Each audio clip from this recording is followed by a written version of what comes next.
एक बार फिर से आपका स्वागत है। 13 साल सीएम फिर पीएम। नरेंद्र मोदी को सत्ता में 23 साल पूरे हो चुके हैं। 13 साल गुजरात के सीएम हो रहे हैं।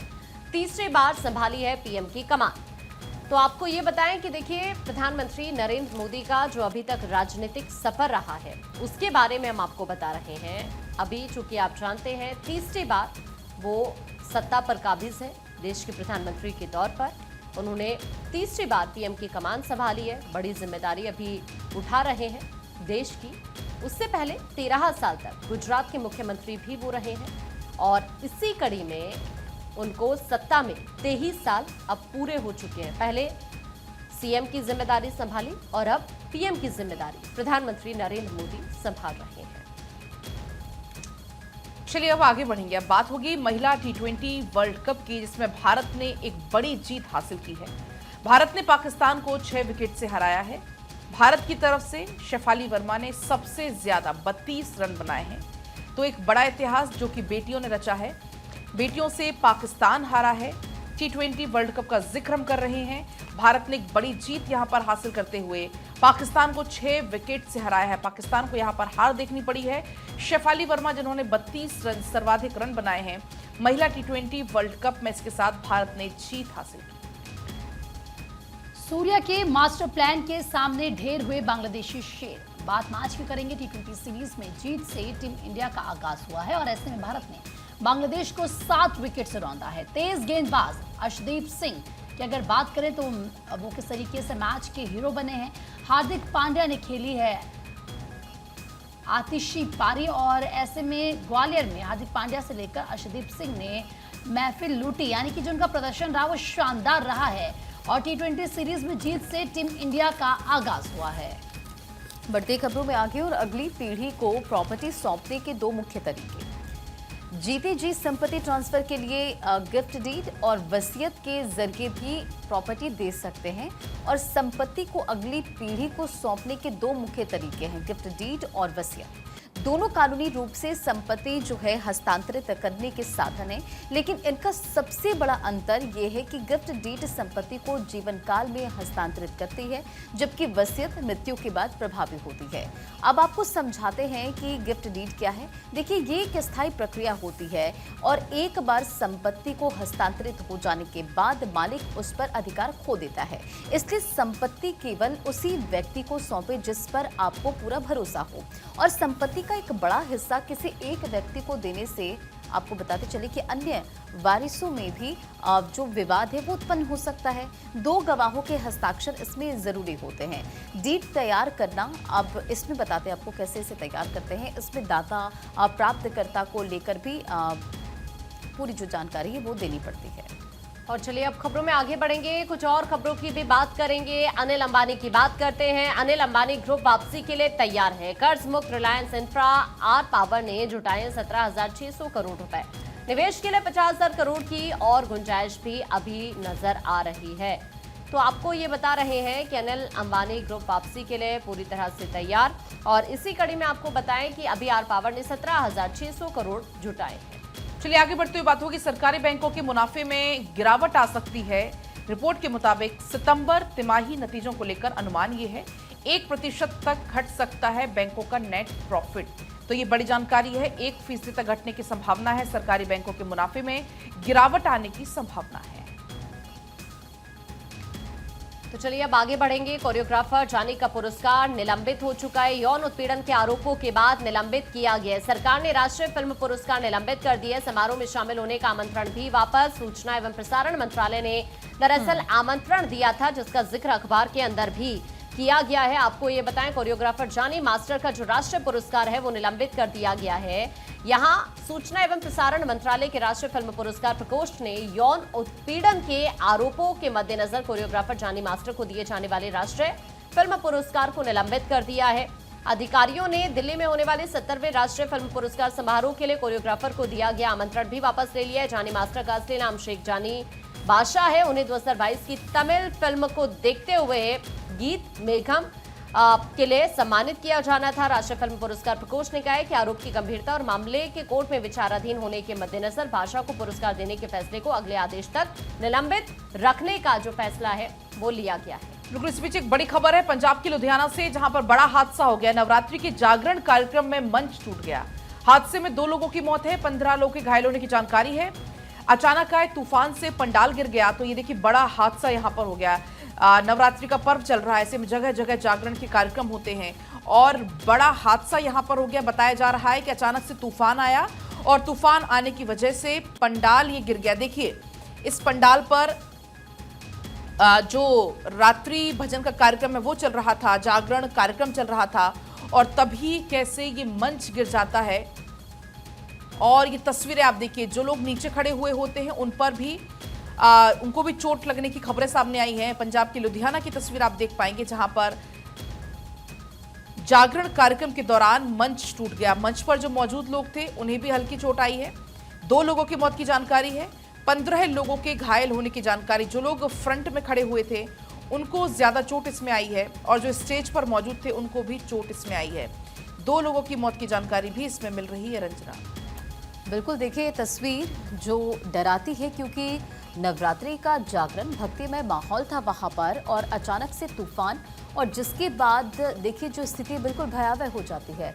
मंच अचानक से टूट जाता है। जो सामने की आप तस्वीर देख रहे होंगे, कुछ शख्स वहां से कूदकर अपने आप को बचाने की भी कोशिश करते नजर आ रहे हैं। और देखिए ये जो सामने पिलर्स लगे हुए हैं वो पूरी तरह से जो शख्स वहां पर मौजूद हैं, भीड़ वहां पर इकट्ठा है, वो उसके ऊपर गिर जाते हैं। तो सोचिए कि कितनी गंभीर चोट उन्हें आई होगी। नवरात्रि के जागरण का कार्यक्रम था, इसी बीच मंच टूट जाता है। हादसे में 2 की मौत हो जाती, 15 लोग घायल हैं। फिलहाल सभी घायलों को अस्पताल में एडमिट कराया गया है, इलाजरत है। अचानक से मौसम का मिजाज बदला और अचानक से जो तूफान आता है इसमें पंडाल गिर जाता है और पंजाब के लुधियाना में यह बड़ा हादसा हो जाता है। नवरात्रि के जागरण कार्यक्रम का ये मंच टूटा, इसमें 2 की जान चली गई। आप देखिए तस्वीर किस तरह से लोगों की भीड़ वहां पर इकट्ठा है।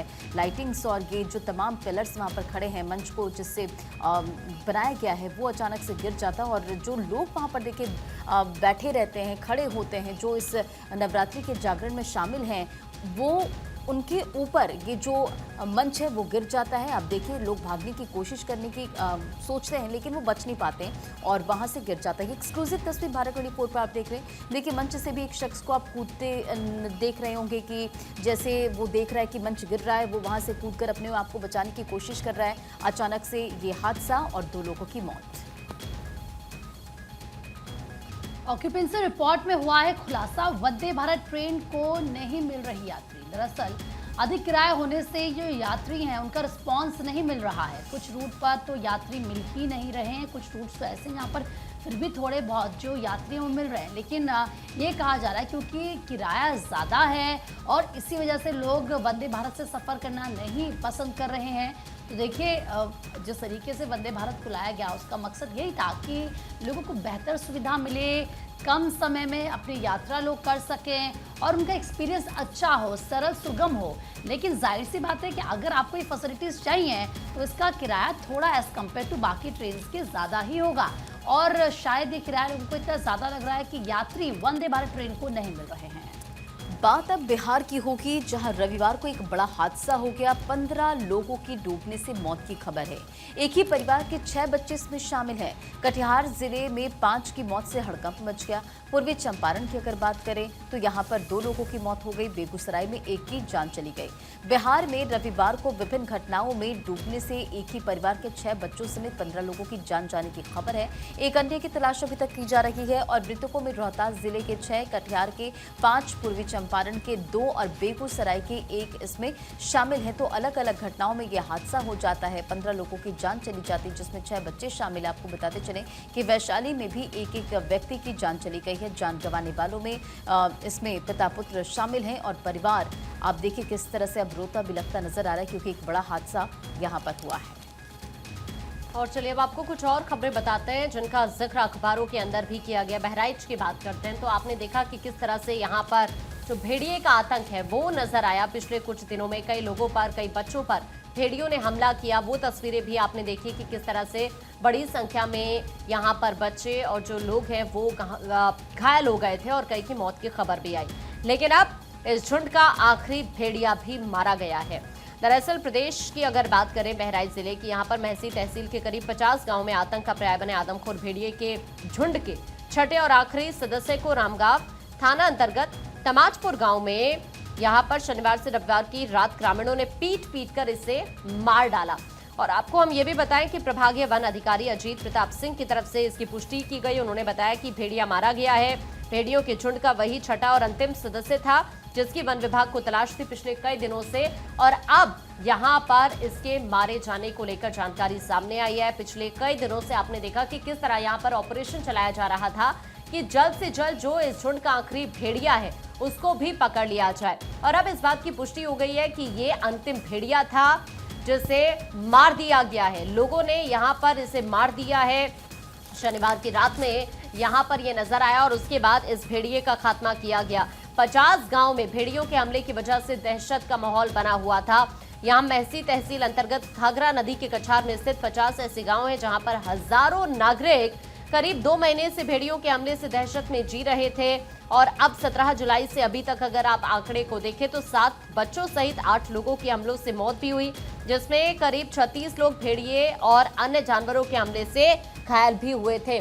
तो इस तरह से यहाँ पर हालात बने हुए थे और लगातार वनकर्मी 100 से ज्यादा वनकर्मी यहाँ पर तैनात थे कि जल्द से जल्द इन भेड़ियों को पकड़ लिया जाए, और अब जाकर पूरी तरह से सफलता मिली है। इसी बीच एक और बड़ी खबर आपको बताएंगे न्यूज़पेपर्स में, जिसका जिक्र है। दिल्ली पुलिस ने बड़ी कार्रवाई की है। अंतर्राज्यीय साइबर फ्रॉड गिरोह के 8 जो लोग हैं उनको गिरफ्तार किया गया। दरअसल दिल्ली पुलिस ने राजस्थान और गुजरात में छापेमारी करके साइबर अपराध करने वाले कुल 8 जालसाजों को गिरफ्तार किया है। ये ऑनलाइन स्टॉक मार्केट में निवेश, व्हाट्सएप, टेलीग्राम के माध्यम से घर से ऑनलाइन काम, पतंजलि वेलनेस सेंटर, हरिद्वार में कमरा बुकिंग के नाम पर धोखाधड़ी करते थे। इनके पकड़े जाने के बाद 72 शिकायतें इस मामले से लिंक मिली है पुलिस को। पुलिस ने फिलहाल 5 केस सुलझा लेने का दावा भी किया है। आरोपी के पास से मोबाइल फोन्स भी बरामद हुए हैं और मोबाइल फोन के जरिए अब कई सारे और खुलासे होने की इसमें संभावना भी है, क्योंकि इनके कथित बैंक खातों में लेन देन में लगभग 2.5 करोड़ रुपए का भी पता चला है। साइबर फ्रॉड आप देख रहे हैं कि आजकल कितना ज्यादा हो रहा है। हाल ही में आपको याद होगा उत्तराखंड में किस तरीके से साइबर्स जो हैकर्स उन्होंने सारी साइट्स को हैक कर लिया। तो कितनी बड़ी एक समस्या है अपने आप में। और ऐसे में दिल्ली पुलिस ने ये बड़ी कार्रवाई करते हुए राजस्थान और गुजरात 2 राज्यों में रेड की है और साइबर अपराध करने वाले कुल ऐसे 8 जालसाजों को गिरफ्तार किया है। अंतर्राज्यीय साइबर फ्रॉड जिस गिरोह का पर्दाफाश यहाँ पर पुलिस ने किया है।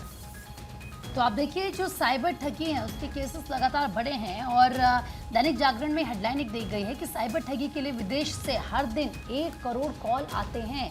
35 लाख कॉलों को तो किस तरीके से विफल कर दिया जाता है, लेकिन बाकी कॉल्स को विफल करना पॉसिबल नहीं होता। यानी आप सोचिए कितने बड़े स्तर पर ये सब किया जा रहा है। आगे बढ़ते हैं, इस बीच एक बड़ी खबर मिल रही है वैष्णो देवी यात्रा से जुड़ी हुई जानकारी, जहां पर श्रद्धालुओं की भीड़ नजर आई। नवरात्र पर लाखों श्रद्धालुओं ने मां के दर्शन किए हैं। 4 दिन में 1,70,000 श्रद्धालुओं ने मां के दर्शन किए हैं और ऐसे में रविवार शाम तक 40,000 और पंजीकरण हुए हैं।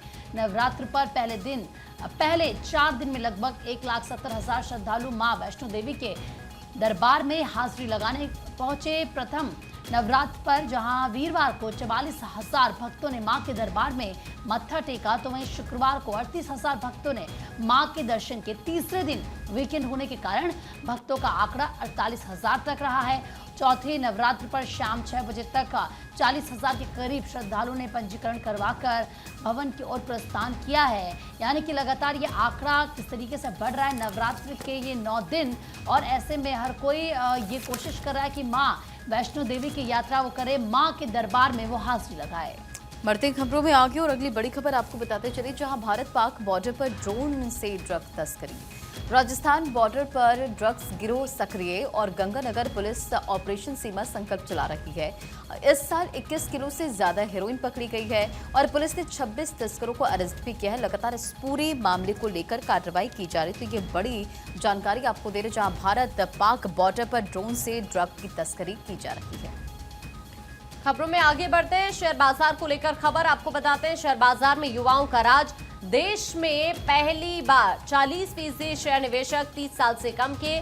शेयर बाजार में निवेशकों की जो औसत उम्र है 32 साल है, जो 6 साल पहले 38 थी। तो आप समझ सकते हैं शेयर मार्केट का हाल। फ्रंट पेज पर इस खबर का जिक्र है, बाकायदा इसमें आंकड़े दिखाए गए हैं। उसमें इस बात का जिक्र है कि शेयर बाजार में युवा निवेशकों की भागीदारी में अप्रत्याशित उछाल आया है। रिपोर्ट के मुताबिक मार्च 2018 से अगस्त 2024 के बीच में बाजार में निवेश की औसत आयु 38 साल से घटकर 32 साल रह गई। इस दौरान 30 साल से कम उम्र के निवेशकों की हिस्सेदारी 22% से लेकर 40% तक पहुंच गई है। आपको बता दें कि 30 से 39 साल और 40 से 49 साल की जो कैटेगरी है उसमें निवेश की संख्या स्थिर है, लेकिन इसमें गिरावट देखी जा रही है। लेकिन 50 से 59 और 60 साल से ज्यादा उम्र के निवेशकों की संख्या लगातार कम हो रही है, यानी कि जो युवा हैं वो ज्यादा इच्छुक हैं शेयर बाजार को लेकर। आगे बढ़ेंगे। भारत में आटा, चावल और दाल महंगा होने की आशंका है। ऐसे में 15% तक महंगे होने की आशंका जताई जा रही है। यानी कि देखिए, हमारे देश में आटा, चावल, दाल अगर महंगा होगा तो जाहिर सी बात है 15% का इसमें इजाफा होगा। तो जो आम लोग हैं, या ये कह लीजिए कि किस तरीके से सीधा सीधा हर किसी की जेब पर इसका एक बड़ा असर पड़ने वाला है और हर कोई इससे प्रभावित होने वाला है। बढ़ते खबरों में आगे और एसबीआई इस साल करेगी 10,000 भर्तियां। 2024-25 में 10,000 भर्ती का ऐलान और देश भर में 600 नई शाखाएं खोलने की योजना है। हाल में 1500 टेक्नोलॉजी विशेषज्ञों की भर्ती हुई और देखिए अखबारों में भी इसका जिक्र है। एसबीआई में 10,000 नियुक्तियां होंगी और इसी हेडलाइन के साथ इस खबर को प्रमुखता दी गई अखबारों में। और डेटा वैज्ञानिकों और नेटवर्क संचालक समेत कई पदों पर भर्तियां होंगी और चालू वित्त वर्ष 2024-25 में 10,000 नए कर्मचारियों की भर्तियां करेगा एसबीआई। और ये नियुक्तियां आम बैंकिंग जरूरतों को पूरा करने और बैंक की तकनीकी क्षमता को बढ़ावा देने के लिए होगी। एसबीआई के चेयरमैन ने कहा है और जानकारी दी कि हम अपने कार्यबल को प्रौद्योगिकी पक्ष के साथ साथ सामान्य बैंकिंग पक्ष पर भी मजबूत करेंगे। उन्होंने ये भी कहा कि बैंक ग्राहकों की बढ़ती जरूरतों को पूरा करने के लिए बेहतर बैंकिंग जो अनुभव है वो प्रदान करने के लिए हम सभी स्तर पर कर्मचारियों को लगातार नया कौशल प्रदान कर रहे हैं। चलिए आगे बढ़ते हैं। 12 में आरएसएस प्रमुख मोहन भागवत ने कहा है, हिंदू समाज अपनी सुरक्षा के लिए एकजुट रहे, एकता के लिए जरूरी है हम विवादों को दूर करें। ये कहते हुए वो यहाँ पर नजर आए। दरअसल यहाँ उन्होंने कहा कि हिंदुओं को एकजुट होना होगा। भारत को हिंदू राष्ट्र बताते हुए राष्ट्रीय स्वयंसेवक संघ यानी आरएसएस के प्रमुख मोहन भागवत ने कहा कि भाषाई, जातीय और क्षेत्रीय विवादों को मिटाकर हिंदू समाज को अपनी सुरक्षा के लिए एकजुट होना ही होगा। भागवत ने स्वयंसेवक एकत्रीकरण कार्यक्रम को संबोधित करते हुए कहा, हिंदू समाज को भाषा, जाति और क्षेत्रीय विवादों को दूर कर अपनी सुरक्षा के लिए एकजुट होना होगा। मोदी और योगी भी कह चुके हैं, बटेंगे तो नुकसान होगा। इस बात का जिक्र वो यहाँ पर संबोधन के दौरान करते हैं। कहते हैं, समाज ऐसा हो जहाँ संगठन, सद्भावना और आत्मीयता का व्यवहार हो।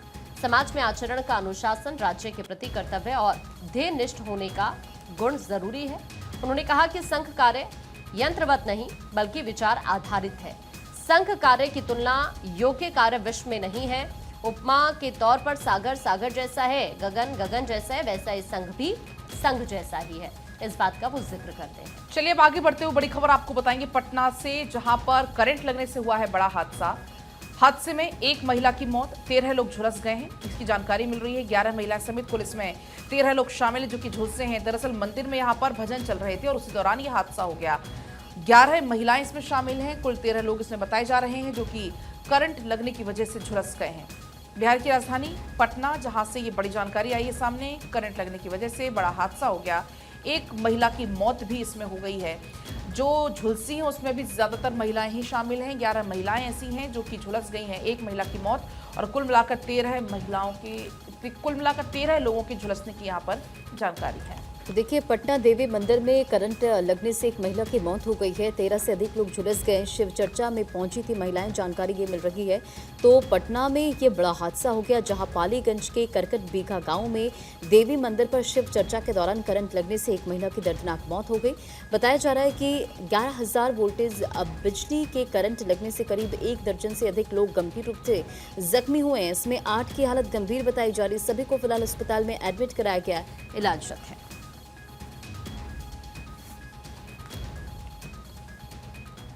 और अब बात फैक्ट फाइल की करेंगे। गुरु गोविंद सिंह की आज पुण्यतिथि है। एक योद्धा, कवि और दार्शनिक वो थे। सिखों के 10वें और आखिरी गुरु थे। 1675 में गुरु गद्दी पर विराजमान हुए थे। 1699 में खालसा पंथ की स्थापना उन्होंने की। जफरनामा जाप साहिब की रचना भी उन्होंने की। तो आज फैक्ट फाइल में हम बात कर रहे हैं दरअसल गुरु गोविंद सिंह जी के बारे में, जिनकी आज पुण्यतिथि है। सिखों के 10वें और आखिरी वो गुरु थे और आज उनकी पुण्यतिथि है। 1675 में गुरु गद्दी पर वो विराजमान हुए। 1699 में खालसा पंथ की स्थापना उन्होंने की थी। जफरनामा जाप साहिब की रचना उन्होंने ही की थी।